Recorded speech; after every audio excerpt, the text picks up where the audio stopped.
A new event, a first-time experience, is about to confront the students of Lincoln School. The Teen Club is organizing a community house, a new kind of party. Gee, things are happening. Oh, and look, a real party for a change. Dave! Let's go together, Cindy. Well, how do you know somebody isn't going to ask to take? Oh, do you think somebody might? Oh, golly, I'd be scared to death. Maybe we better go together, Cindy. Hey, George, how about it? You and your date. Who you going to ask? Me? I don't like parties. I am not. Yeah, too. I am not. Hi, boys. Hi, Coach. What's the big argument? Oh, Bill's kidding George. He says he's scared to ask a girl to the winter party. You scared to make a date, George? I never asked a girl to anything. Maybe you haven't, but you'll be wanting to someday. Look at it this way. Remember the first time you ever dived? Remember how you just knew you couldn't make that first plunge? But you did. After that, it was easy, wasn't it? Yeah. That's all right as far as diving goes. But gosh, dating's different.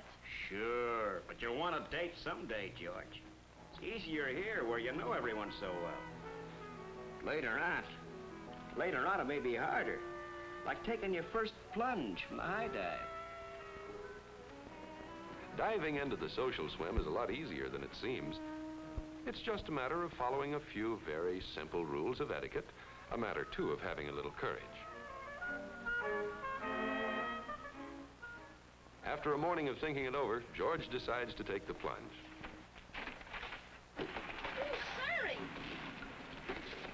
Hiya, Mildred. Hi. How'd you like Skip Davis's poster? Pretty good, huh? Yeah, pretty good. Ought to be a nice party, maybe with a floor show and all. Yeah, sure will. Would you like to go? Huh? I mean, would you like to go to the party? You mean with you? Why, I guess so. That'd be okay. Sure. I'll have to ask at home, of course. Okay, I'll check with you at school tomorrow. Fine. Bye. Bye. George did make the date. Awkward, maybe, but the date is made. Here's Bill ready to make the plunge. Let's see how well he does it.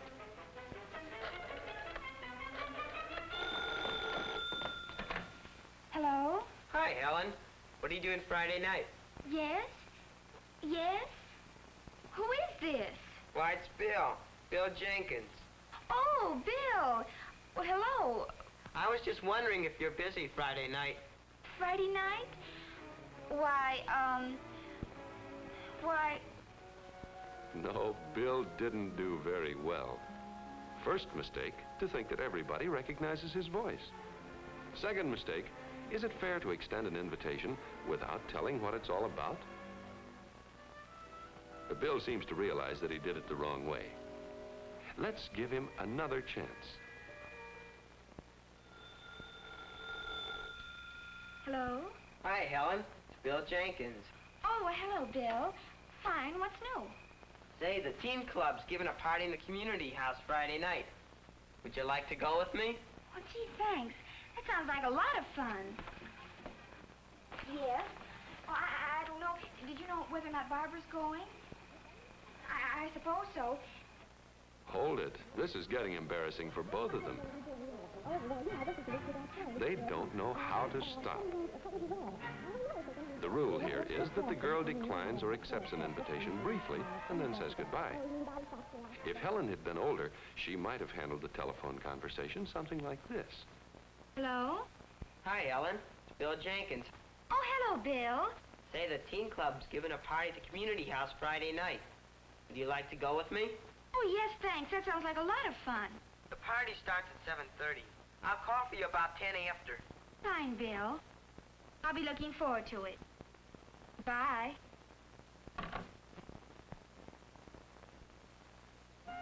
Well, here it is, the dance night. Bill is well groomed. That's the first step.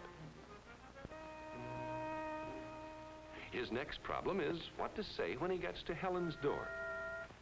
Bill wonders who's going to open the door. How do you do?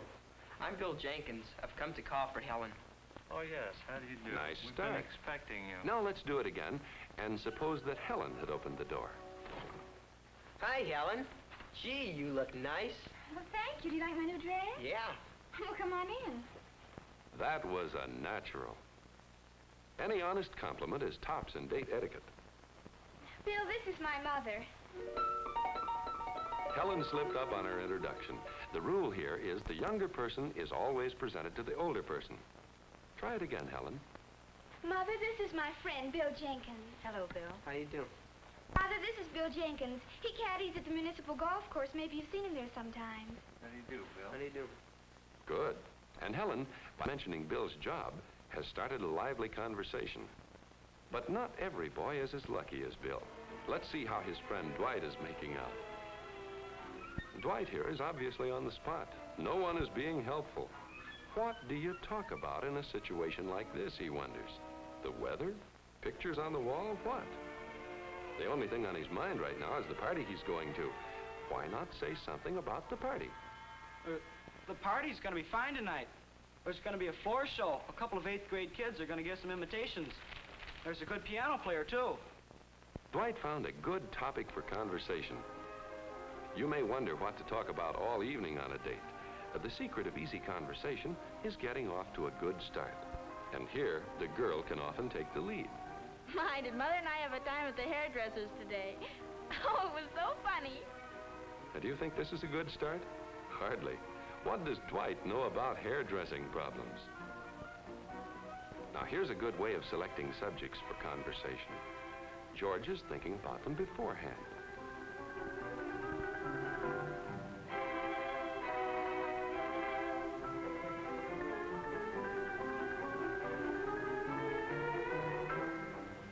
George has chosen a good topic. It seems that Mildred enjoys telling about her new puppy. Here they are at the party.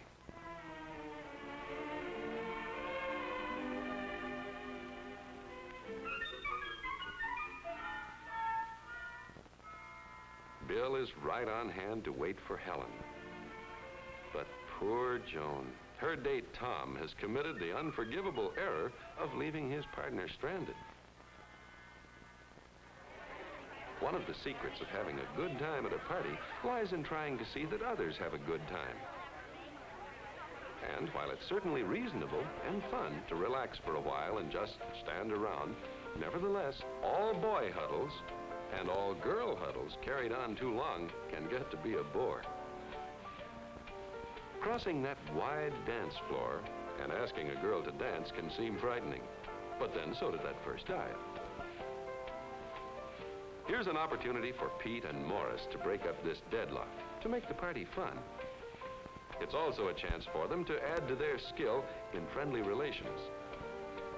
For party skill, like diving skill, is gained by just one thing, by practice and more practice.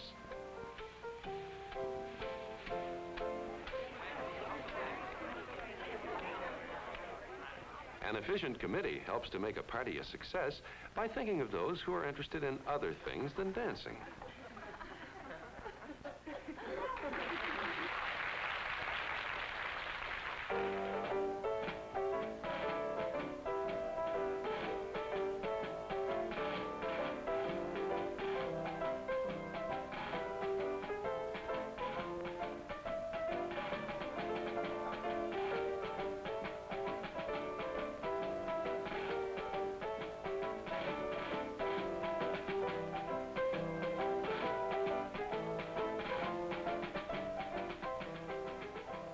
Always part of the etiquette of dating is the problem of getting home on time.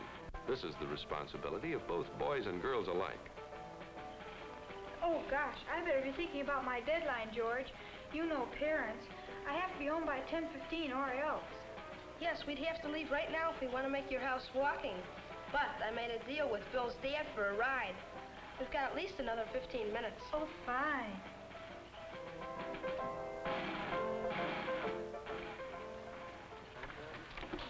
Good night, Mr. Jenkins, and thanks for the lift. Bye. Night. Good night, George. Good night, Mildred. Bye. George sees Mildred right to her door. Mildred remembers to express her appreciation. Gosh, thanks a lot, George. I had a wonderful time. Okay, I enjoyed it very much, too. See you in school. Okay, good night. Night. And George remembers to wait until she's safely inside. And so, George's first plunge into the social swim comes to a successful end. It wasn't too difficult. All it required was a little courage and following a few simple rules of etiquette. Rules which are based on just one thing: consideration for the feelings of others. Politeness comes naturally when we are considerate. Lack of consideration can spoil our partner's good time. Planning things in advance can be a wise move, too, whether it has to do with what to talk about or when to go home. By following these simple rules, all dating can be fun.